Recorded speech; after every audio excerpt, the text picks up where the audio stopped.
시청자 여러분, 요즘 이런 생각 한 번쯤 해보셨을 겁니다. 이럴 바엔 그냥 삼성전자 살 걸. 투자의 기본 원칙으로 통하던 달걀을 한 바구니에 담지 마라라는 격언이 최근 국내 증시에서는 오히려 수익률을 갉아먹는 독이 되고 있죠. 지수는 제자리 걸음인데 삼성전자와 SK하이닉스만 독주하는 장세가 이어지자 참다 못한 투자자들이 ETF라는 안전벨트를 풀고 이른바 반도체 몰빵에 나서고 있는데요. 이건 단순한 투기일까요? 그렇지 않습니다. 이는 국내 증시의 구조를 간파한 개인 투자자들의 생존 전략에 가깝거든요. 오늘은 왜 지금 ETF가 답답한 선택이 되었는지, 그리고 왜 투자자들이 리스크를 감수하면서까지 반도체 투톱으로 각자 도생에 나설 수밖에 없는지 핵심만 짚어보겠습니다. 개인 투자자들이 ETF를 매도하는 가장 큰 이유는 지수가 생각처럼 움직이지 않는다는 데 있습니다. 코스피 지수 내 반도체 비중은 상당히 높은 편이지만 실제 시장에서는 반도체가 오르면 다른 업종이 눌러버리는 구조가 계속 반복되고 있거든요. 그 결과 좋은 종목을 골라도 ETF 안에서는 수익이 희석되는 현상이 발생하게 되는 겁니다. 투자자 입장에서는 분명 맞게 보고도 수익이 나지 않는 상황을 견디기 어려워지죠. 이 지점에서 ETF는 안정적인 선택이 아니라 답답한 선택으로 바뀌게 됩니다. 지금의 시장은 과거처럼 모든 종목이 함께 오르는 장세가 아닙니다. 철저하게 일부 종목만 올라가는 선별 장세죠. 그 중심에는 AI 산업과 고대 역폭 메모리, 즉 HBM이 있습니다. 이 영역에서 경쟁력을 가진 기업은 사실상 제한적이거든요. 투자자들도 이미 알고 있는 겁니다. 글로벌 자금이 결국 핵심 기업으로 집중된다는 점을 말입니다. 그래서 자연스럽게 포트폴리오는 줄어들고 압축 투자라는 형태로 변화하고 있는 건데요.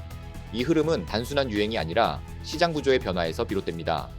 현재 국내 증시는 특정 산업을 제외하면 뚜렷한 성장 동력이 부족하죠. 외국인 자금도 실적이 확인되는 대형주 중심으로만 움직이고 있고요. 이런 환경에서는 평균을 사는 전략보다 선택을 통해 집중하는 전략이 상대적으로 유리해질 수밖에 없습니다.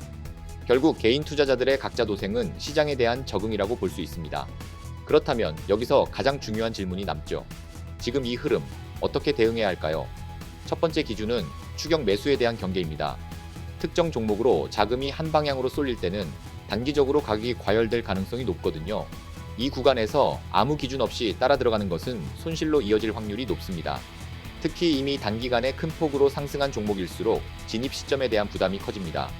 두 번째는 분할 접근입니다. 지금처럼 방향성은 맞지만 변동성이 큰 시장에서는 한 번에 진입하는 방식보다 여러 구간으로 나누어 접근하는 것이 유효합니다.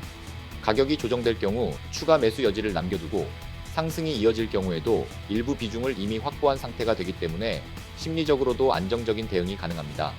세 번째는 기준 설정인데요. 막연하게 오를 것 같다는 이유가 아니라 실적과 산업 흐름을 기반으로 자신의 기준을 정해야 합니다. 예를 들어 AI 투자 사이클이 유지되는지, 메모리 업황이 실제로 개선되고 있는지 같은 객관적인 지표를 확인하면서 접근해야 하거든요. 이 기준이 없으면 상승장에서는 따라가게 되고 하락장에서는 버티지 못하게 됩니다. 네 번째는 비중 관리입니다. 특정 종목이 유망하더라도 자산 전체를 한 방향에 과도하게 집중하는 것은 리스크를 키울 수 있습니다. 핵심 종목에 대한 비중을 늘리되 전체 자산의 균형을 유지하는 것이 중요한데요.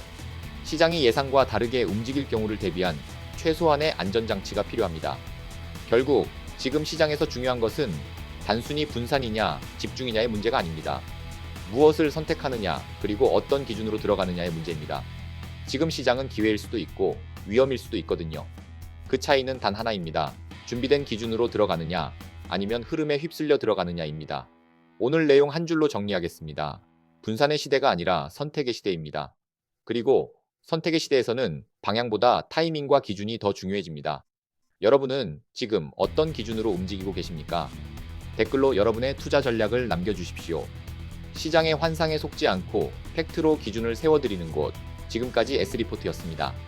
오늘 영상이 도움이 되셨다면 구독과 좋아요, 알림 설정 부탁드립니다.